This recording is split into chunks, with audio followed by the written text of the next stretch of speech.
ces gouvernements ont tout mis en œuvre pour imposer le Wolof comme seule langue de travail, pour lui avoir octroyé 22 émissions dans tous les domaines sur la RTS, contre une seule émission. 22 émissions en Wolof contre une seule émission dans chacune des autres langues nationales sénégalaises. Et encore, pour donner des informations, uniquement des informations du lundi au vendredi.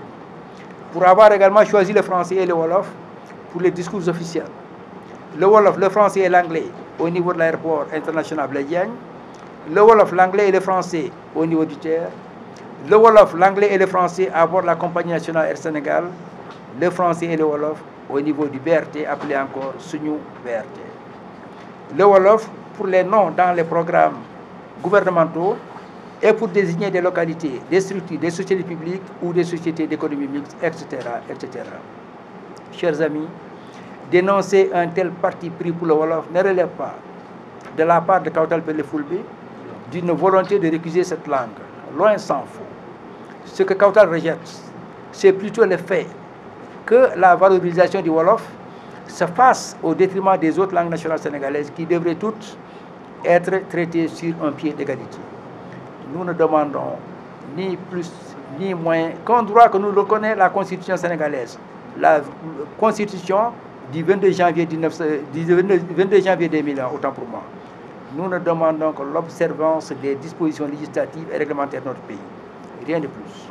Vouloir imposer une seule langue et reléguer les autres au rang de simple langue régionale et à long terme, les rayer de la surface de la terre pourrait être source de menaces pour la stabilité de la nation, voire pour son intégrité.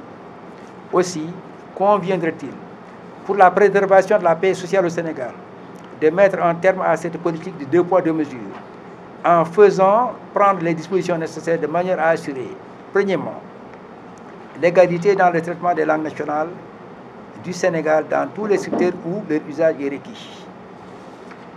Deuxièmement, la traduction des discours officiels, sinon dans toutes les langues nationales, au moins dans les 6 principales d'entre elles à avoir été codifiées et reconnues comme telles. 3. La refonte des programmes de la radio-télévision sénégalaise RTS pour mettre un terme définitif au traitement unique qu'elle réserve dans ces programmes aux autres langues nationales sénégalaises et l'exigence par l'État du Sénégal du respect par toutes les radios et télévisions privées du pays de leur cahier des charges, par l'inclusion des autres langues nationales dans leurs programmes respectifs. 4. L'inclusion du Pulaar au moins, vu qu'il compte le plus grand nombre de locuteurs natifs dans ce pays. L'inclusion donc du Pulaar comme langue de communication dans les systèmes de transport du pays, comme Air Sénégal, le TER, le BRT, ainsi qu'au niveau de l'aéroport international Blaise Diagne et dans tous les autres programmes à venir. 5. La modification du zonage linguistique des programmes éducatifs en prenant en considération des langues dynamiques et majoritaires comme le Pulaar qui dispose d'une bibliothèque riche d'au moins 10 000 ouvrages rédigés en langue Pulaar rien que par des écrivains fulbes du Sénégal et de la Mauritanie. 6. L'utilisation durant les grands événements nationaux, recensement, pandémie, élections, etc., etc., de toutes les langues pour que chaque citoyen puisse jouir pleinement de son droit élémentaire à l'information et la recommandation à toutes les organisations privées à encourager l'usage des langues du pays en vue d'un partage équitable des biens et services. 7. La traduction dans les langues nationales, autres que le Wolof uniquement, de toute documentation destinée à l'usage du citoyen et la promotion de la production littéraire et culturelle dans les langues nationales par l'institution d'un grand prix du chef de l'État dans ce domaine. 8. L'application des textes concernant l'introduction de l'enseignement des langues nationales à l'école élémentaire et le renforcement du modèle harmonisé de l'enseignement bilingue. 9. L'intégration des diplômés des langues nationales dans la fonction publique sénégalaise et leur affectation dans leur milieu d'origine respectif ou dans les localités où la langue dans laquelle ils ont été formés est aussi très utile pour y servir. 10. La promotion et le développement des langues transfrontalières en particulier le pulaar en tant qu'outil d'intégration africaine au sein de l'espace CEDEAO, où la dite langue est parlée dans tous les 15 pays qui le composent. 11. La promotion du pulaar fulfulde, qui est parlé dans une vingtaine de pays en Afrique, au rang de langue de travail de l'Union africaine. Les textes de l'Union disposant que les langues officielles de travail sont l'anglais, l'arabe, l'espagnol, le français, le portugais, le swahili et toute autre langue africaine. 12. La suppression de l'exigence d'un certificat de nationalité à certains Sénégalais du seul fait de leur patronyme, le plus souvent d'origine peul. 13. Trouver une solution aux injures, dont les Fulbe. Nous l'avons dit tantôt, les Fulbe, ce sont tous ceux qui ont en commun l'usage de la langue pulaar. Trouver donc une solution aux injures dont les Fulbe sont l'objet, dans le livre de feu le professeur Cheikh Anta Diop, et à son âme. En effet, feu le professeur Diop, qui, outre le fait de considérer que les Sérères, nos cousins Sérères, nos chers cousins Sérères, qui ont 6 langues différentes, appartiennent tous à la même ethnie, tout en refusant d'admettre que les Peuls, les Toucouleurs et les Laobé, qui partagent tous la même et unique langue, à savoir le pulaar, sont aussi de la même ethnie. Le professeur Diop dresse également un portrait inexact et offensant concernant certains membres de la communauté Peul. Je vous renvoie à son ouvrage Nation Nègre et Culture, édition juin 2023, page 606, 607, 608, 609 et 616. 14. Surseoir à l'enseignement des tomes 2 et 3 de l'histoire générale du Sénégal des origines à nos jours. En effet, les Fulbe ne se retrouvent presque pas dans cette histoire, qui les a banalisés en les présentant même, assurément à tort, comme de nouveaux venus au Sénégal, comme des étrangers sans territoire fixe. 15. L'érection du Fouta, dans le cadre du découpage programmé en pôle de développement à part entière, nécessitant un plan d'industrialisation basé sur les ressources agricoles, pastorales et halieutiques, dans l'optique d'une conservation des noms des anciens royaumes. 16. Privilégier les activités agro-silvopastorales sur l'exploitation des minerais de phosphate qui causent des dégâts socio-environnementaux sous-estimés et une saignée des ressources vers l'extérieur. 17. Renforcer le désenclavement et l'interconnexion des sous-zones de l'île Amorphile. 18. Mettre en place des aménagements structurants sur cette partie du Sénégal. Curage du fleuve, construction des berges, réinvention du transport fluvial, poste de transformation d'énergie, interconnexion numérique et infrastructurelle, autant pour moi, des sous-zones, relèvement du plateau médical des hôpitaux existants, achèvement des travaux de l'université professeur Souleymane Niang et du musée d'Agnam. 19. Créer des liaisons ferroviaires entre Fouta, Djolof, Dakarou, entre Fouta, Poundou, Casamance et entre Fouta, Wallo, Dakarou. 20.